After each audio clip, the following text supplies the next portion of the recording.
My family loves Pixar movies. The Toy Story movies, the Cars movies, the new ones, the old ones, they're all so good. They're funny and cute. And lately, they also seem to be tackling really deep topics like complex family relationships, grief and loss, thwarted dreams. Maybe you've seen a joke recently about how Pixar movies were just like, well, if you won't go to therapy, we'll bring therapy to you. The movie that demonstrates this most clearly in my mind is Inside Out. Like, wow. Riley moves from Minnesota to California and loses hockey, decent pizza, and all of her friendships. Throughout the story, her parents are doing their best in what is a stressful situation for them as well. And they attempt to give her positive feedback on how well she's handling the move and how calm she is at every bump in the road. And their positive feedback actually makes it difficult for Riley to be honest with herself and her parents about how much she's struggling. Now, the audience is able to see inside the brains of the main characters, and they watch as their 5 primary emotions, joy, sadness, disgust, fear, and anger, interact with each other. And by the end of the story, we see that to lead fully human lives requires us to integrate everything inside of us, all of our emotions.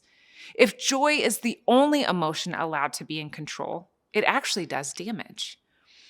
In order to integrate our emotions, we must intentionally look below the surface, to prayerfully hold together the different parts of our lives.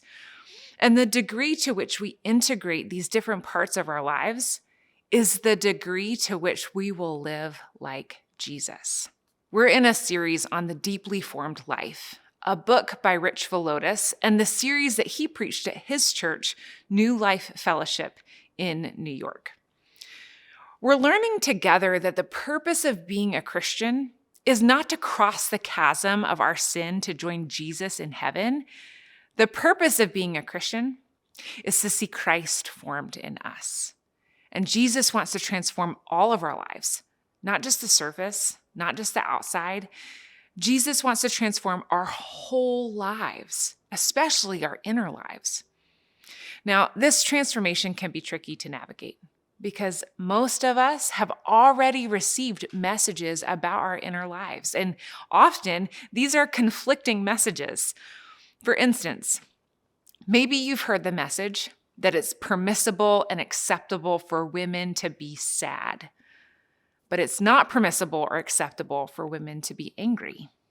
I know I've heard that message before. And on the other hand, maybe you've heard the message that it's permissible and acceptable for men to be angry, but it is not permissible or acceptable for men to be sad. It's difficult.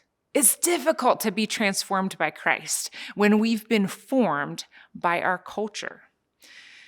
But we haven't just been formed by the world, by our culture. We are also formed by our families of origin. Now, most of our families communicated explicitly or implicitly which emotions were okay to express. Some were okay, and some were not, and we should keep those to ourselves. And we've also been formed by church culture. Many of us have been shaped by what can only be called bad theology, religious teaching that taught that depression was the result of sin, that anxiety meant you weren't trusting in God, that anger equals hate. Now, our inner lives have been formed by the world, by our families of origins, and by the church. Spiritual health and emotional health are not only incredibly important, they're also connected to one another.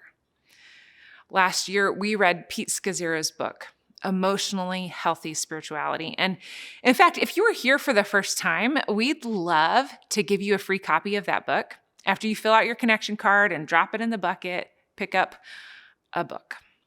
Now, Scazzero founded the church that Villodas now leads, and he said this in Emotionally Healthy Spirituality: it's impossible to be spiritually mature while remaining emotionally immature. If we don't know how to navigate our inner worlds, it's an indication of spiritual immaturity.